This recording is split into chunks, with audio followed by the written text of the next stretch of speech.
Okay guys, the last designs are statistical designs. Statistical designs जैसे हर design का एक अपना फीचर है. जैसे प्री एक्सपेरिमेंटल वहाँ रेंडमाइजेशन नहीं है, ट्रू एक्सपेरिमेंटल में रेंडमाइजेशन है, क्वाजी में रिसर्चर का कंट्रोल नहीं है, सैम्पलिंग यूनिट्स कौन से कब कंडक्ट करना है. Similarly statistical designs are the most commonly used designs in case of marketing research, in case of psychological research. ये जो स्टैटिस्टिकल डिज़ाइंस हैं इनका सबसे ज़्यादा जो अलग फीचर है, जो इसको अलग बनाता है, इसमें हम एक्सट्रॉनियस वेरिएबल्स को कंट्रोल कर पाते हैं. और दूसरा, यहाँ हम एक से ज़्यादा इंडिपेंडेंट वेरिएबल्स को स्टडी कर पाते हैं. This is the exclusive features of statistical designs जो इसको डिफरेंट बनाते हैं, जो इसकी यूजेज को बहुत ज़्यादा इंक्रीज़ करते हैं.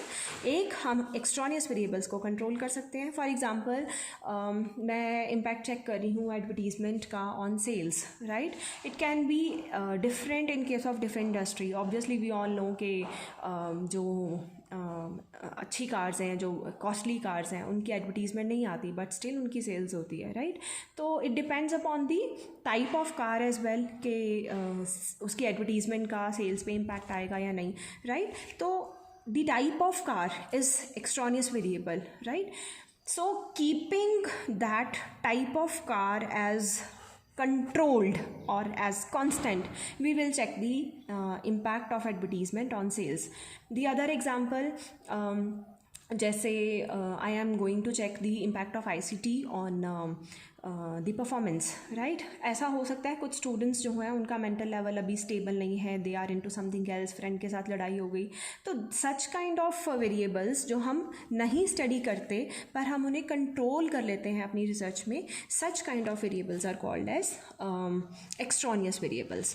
तो एक्सट्रॉनियस वेरिएबल्स जो हैं स्टैटिस्टिकल डिज़ाइंस में ये फीचर होता है कि हम एक्सट्रॉनियस वेरिएबल्स को कंट्रोल कर सकते हैं. मोर ओवर यहाँ पे हम more than one independent variable को भी स्टडी कर सकते हैं. फॉर एग्जांपल मैं कहूँ कि अगर बस का या कैब्स का फेयर कम हो जाता है तो उसकी यूसेज बढ़ जाएगी, राइट. अब ऐसे लोग भी हैं जो कैब बिल्कुल भी यूज़ नहीं करते. For example the upper class, they would rather prefer to go by their own car. तो प्राइस का जो इम्पैक्ट है, उसका रिडक्शन का इम्पैक्ट नहीं आएगा यूसेज पे इन दैट कैटेगरी, राइट. तो हम यहाँ पे उसको भी कंट्रोल कर सकते हैं और एक से ज़्यादा वेरिएबल्स को भी स्टडी कर सकते हैं, right. Effect of area on the cab usage, effect of price reduction on the cab usage. So यहाँ पे हम एक से ज़्यादा इंडिपेंडेंट वेरिएबल को भी स्टडी कर सकते हैं. आपकी बुक में ज़्यादा दिए हुए हैं, लेकिन हम इसमें जो डिज़ाइंस मेनली स्टडी करने वाले हैं, one is randomized block design, the other one is Latin square design, and third one is factorial design. इन सब के अपने अपने फीचर्स हैं. सबसे पहले है randomized block design. Randomized block design में क्या होता है, एक एक्सट्रॉनियस वेरिएबल हम लेते हैं, उसको कंट्रोल करने के लिए क्या करते हैं, हम उसको ब्लॉक कर देते हैं. ब्लॉक करने का मतलब है हम यहाँ पे ब्लॉक्स क्रिएट करते हैं. For example, randomized block design as given in your book, I want to check the impact of fare reduction of the bus, let's say on the usage, right. तो फेयर अगर reduce करते हैं तो क्या usage increase होती है. पर obviously residential area, for example अगर मैं कहूँ बस का फेयर, लोकल बसेस जो लुधियाना में चल रही हैं, उसके फेयर में अगर रिडक्शन होती है तो क्या इम्पैक्ट आता है. अगर हम BRS नगर को देखेंगे तो obviously there would be lesser impact और नो इम्पैक्ट. पर अगर हम चौड़ा बाज़ार या ऐसे एरियाज़ विच इज़ जहाँ पे लोग कम इनकम वाले रहते हैं, तो ऑब्वियसली फेयर रिडक्शन का यूसेज पे इम्पैक्ट आएगा, ठीक है. तो such variable which is residential area is the blocking variable और the extraneous variable जिसको हम कंट्रोल करेंगे. तो randomized block डिज़ाइन में हम क्या करते हैं, एक इंडिपेंडेंट वेरिएबल, एक डिपेंडेंट वेरिएबल और एक ब्लॉकिंग वेरिएबल जिसको हम कंट्रोल वेरिएबल भी कहते हैं, एक्सट्रानियस वेरिएबल भी कहते हैं. हमने क्या किया, we took 3 levels of the independent variable, यानी प्राइस रिडक्शन के 3 अलग अलग लेवल ले लिए. इनका इम्पैक्ट देखना है हमने बस की या कैब की यूसेज पे, राइट. तो हमने क्या किया, हमने ब्लॉक कर दिया अपने जो एक्सट्रानियस वेरिएबल को 3 में. एक हमने सिटी सेंट्रल एरिया ले लिया, एक अर्बन और एक रिटायरमेंट एरिया ले लिया, right. Then we check the 3 independent levels, उनका इम्पैक्ट ऑन द यूसेज. अभी हम कैसे कर सकते हैं, as we have 3 samples to compare, तो we can use one way ANOVA to make comparison between 3 groups, right. So इस तरह से random block design, randomized block design का मेन फीचर क्या है, 1 independent variable, 1 dependent variable and 1 extraneous variable. एक्सट्रानियस variable के accordingly या blocking variable के accordingly हम क्या करते हैं, ब्लॉक्स बना देते हैं और चेक करते हैं impact of independent variable on the dependent variable. The second one is latent square design. Latent square design का एक फीचर क्या है, the number of independent variable कि हम जितने भी लेवल्स लेंगे that should be equal to number of rows is equal to number of columns. एक इसकी ये सबसे ज़्यादा इंपॉर्टेंट कंडीशन है जो इसकी यूसेज को कम कर देती है, राइट.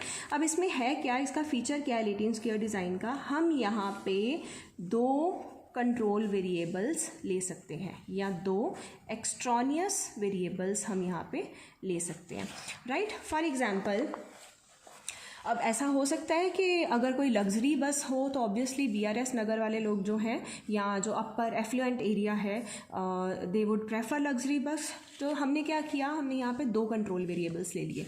एक एरिया का इम्पैक्ट आ सकता है ऑन द यूसेज ऑफ बस. एक टाइप ऑफ बस, उसका इम्पैक्ट आ सकता है, लग्जरी है, डीलक्स है या नॉर्मल रेगुलर बस है. एक प्राइस रिडक्शन का आ सकता है. तो व्हाट वी डिड, हमने प्राइस रिडक्शन के 3 लेवल्स ले लिए, हमने एरिया के 3 ब्लॉक्स बना दिए या 3 कॉलम्स बना दिए, हमने बस के भी 3 कॉलम्स बना दिए. Now we checked out the impact of price reduction on the usage of bus but controlling area impact and the bus impact, right. पर लेटेंट स्क्वायर डिज़ाइन का जो ड्रॉबैक है, it does not allow interaction between 2 extraneous variables. Interaction का मतलब क्या होता है, एक सिंपल सी बात है. If I ask you, let's say which is your favourite drink, तो यू से coffee, right. If I ask you कि आप अपनी जो ड्रिंक्स हैं उसका जो टेम्परेचर कैसा पसंद करते हो, हॉट और कोल्ड, ठीक है, तो यू से कोल्ड. बट अगर मैं आपसे पूछूं कि क्या आपको कोल्ड कॉफ़ी पसंद है, तो हो सकता है आपको कोल्ड कॉफ़ी ना पसंद हो, right. So cold coffee is interaction, right. So हो सकता है कि इधर आपको कॉफ़ी पसंद है, इधर आपको टेम्परेचर कोल्ड पसंद है, पर अगर मैं इंटरेक्शन की बात करूँ, उनको इंटरेक्ट करके आपसे पूछूँ कि आपको कोल्ड कॉफ़ी पसंद है, तो यू मे से नो. तो सिमिलरली यहाँ पे हो सकता है, अगर हम एरिया की बात करें तो let's say city central area में लग्जरी बस, अगर ये दोनों कॉम्बिनेशन, दोनों के इंट्रैक्शन का एक वेरिएबल देखें, सिटी सेंट्रल एरिया में लग्जरी बस, तो यहाँ पे reduction in the price, reduction in the fair would impact the usage, right. पर लेटेंट स्क्वायर डिज़ाइन का जो मेजर ड्रॉबैक है, it does not allow interaction between these control variables, जिसकी वजह से इसकी जो यूसेज है that is limited, right. So latent square design, इसमें क्या होता है, वी टेक 2 कंट्रोल वेरिएबल्स. यहाँ पे कंडीशन क्या होती है, हम इंडिपेंडेंट वेरिएबल यानी कि प्राइस रिडक्शन का इम्पैक्ट चेक कर रहे हैं ऑन द यूसेज यानी कि हमारे डिपेंडेंट वेरिएबल पे, पर हम यहाँ पे ब्लॉकिंग कर रहे हैं 2 कंट्रोल वेरिएबल्स, 2 एक्सट्रानियस वेरिएबल्स के अकॉर्डिंगली. कंडीशन क्या होती है, जितने हमारे इंडिपेंडेंट लेवल के इंडिपेंडेंट वेरिएबल के लेवल्स होंगे, जितने हमारे ट्रीटमेंट लेवल्स होंगे, that should be equal to the number of columns is equal to number of as it is written. एक तो इंटरेक्शन का दिक्कत है यहाँ पे, it is written here, number of cells in each row and column should be equal to number of treatment to be administered, right. तो जो भी हमारे ट्रीटमेंट लेवल्स हैं that should be equal to the levels of the control variables, यानी number of columns should be equal to number of rows is equal to treatment levels, right? तो इस वजह से इसकी usage जो कम होती है. The last one is factorial design which is mostly used and ये जो है बहुत सारी companies जो हैं factorial designs जो यूज़ करती हैं. तो इनका मेन फीचर क्या है, यहाँ पे हम more than one independent variable ले सकते हैं. एक तो ये फ़ायदा हो गया इसका, और दूसरा हम यहाँ पे more than one control variable ले सकते हैं. मोर ओवर यहाँ पे हम इंटरेक्शन भी अलाउ करते हैं. एक सिंपल सी एग्जांपल लेते हैं. Let's say you visit a best price store, right. हम वहाँ पे देखते हैं जनरली जो जूसेस पड़े होते हैं बेस्ट प्राइस स्टोर में, वो ज़्यादातर कौन से पड़े होते हैं. It can be mango, mixed fruit, lychee. There are other as well, जैसे कि पोमेग्रेनेट, उनकी कितनी बॉटल्स होती हैं. लेट्स से क्रैनबेरी, ठीक है. सो अगर हम जनरली देखें तो ऐसा कैसे होता है कि ये वाले जो फ्लेवर्स हैं बहुत ज़्यादा अवेलेबल होते हैं, बहुत क्वांटिटी में पड़े होते हैं, इनकी बॉटल्स ज़्यादा होती हैं. ये फ्लेवर्स में क्वांटिटी जो है वो कम प्रोड्यूस करते हैं, जनरली वहाँ पे स्टोर्स में कम होती है. So this is the result of factorial designs, right. So let's say I take two variables. मैंने एक वेरिएबल लिया sugar level. Sugar level is high, low and let's say medium. एक वेरिएबल मैंने लिया फ्लेवर, मैंगो एंड लेट्स से लीची, guava and mixed fruit.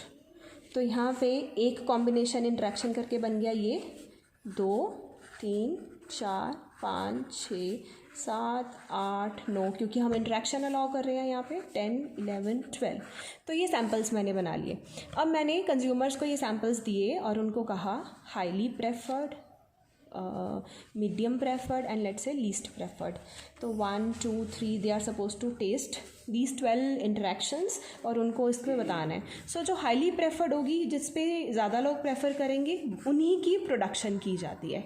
So such kind of designs are called as factorial designs, जहाँ पे हम interactions जो हैं, फॉर एग्जांपल मैंने यहाँ जैसे 2 वेरिएबल्स लिए थे, एक फ्लेवर और एक शुगर लेवल, तो हमने इंटरेक्शन अलाउ की, right. Factorial designs are of 2 types. One is simple factorial design, जहाँ पे हमने क्या किया, सिंपल 2 by 2 लिया. यहाँ पे हमने इंडिपेंडेंट वेरिएबल का इफ़ेक्ट देखना है ऑन द डिपेंडेंट वेरिएबल. जैसे टीचिंग मेथड है हमारा independent variable, performance is the dependent variable. हमने एक वेरिएबल लिया कंट्रोल वेरिएबल IQ, उसके लेवल ले लिए लो एंड हाई, तो उसका इम्पैक्ट चेक किया. The other one is complex factorial design. Complex factorial design में हमने क्या किया, ये देखो आप ध्यान से, हमने यहाँ पे 2 इंडिपेंडेंट वेरिएबल्स लिए.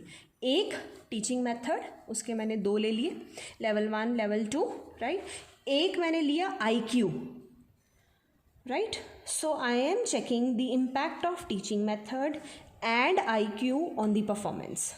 प्लस इसके साथ साथ मैं एक कंट्रोल वेरिएबल ले रही हूँ which is diet.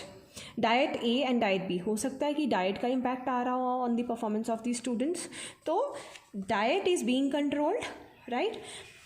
We are checking the impact of teaching method and the IQ level on the performance of the students. So here we are taking 2 independent variables and 1 control variable as well, right. So this is complex factorial design. जब आपने question attempt करना है तो you have to just tell that simple में हम एक independent और एक control ले रहे हैं, एक टेबल बना दो. फिर उसके बाद कॉम्प्लेक्स में हम 2 इंडिपेंडेंट वेरिएबल ले रहे हैं along with 1 control variable. Complex में हम ज़्यादा कंट्रोल और ज़्यादा इंडिपेंडेंट वेरिएबल्स फर्दर वो भी ले सकते हैं, right. This is all about experimental research design. I am again repeating, 2 questions आ सकते हैं फ्रॉम द रिसर्च डिज़ाइन. एक रिसर्च डिज़ाइन जिसमें आप ब्रीफ में सब डिज़ाइंस के बारे में बताओगे, एक्सप्लोरेटरी, कंक्लूसिव में डिस्क्रिप्टिव, डायग्नोस्टिक एंड एक्सपेरिमेंटल. अगर रिसर्च डिज़ाइन का क्वेश्चन आता है तो एक्सपेरिमेंटल ब्रीफ में बताओगे, पर अगर एक्सपेरिमेंटल रिसर्च डिज़ाइन का क्वेश्चन आ जाता है 15 मार्क्स में, तो उस केस में आप एक्सपेरिमेंटल रिसर्च डिज़ाइंस जो हैं वो 4 तरह के pre, true, quasi and statistical detail में एक्सप्लेन करोगे. So with this our syllabus is over. I hope you have such inquiries and I'll be there to help you out. Okay, bye bye, take care.